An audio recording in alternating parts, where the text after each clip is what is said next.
Tell me where your friends are hiding. I'll never talk. Is that right? Then let's make it official.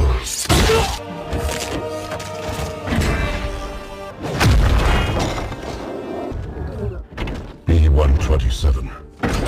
As a member of the Autobot Resistance, you are a traitor to Cybertron, and are hereby sentenced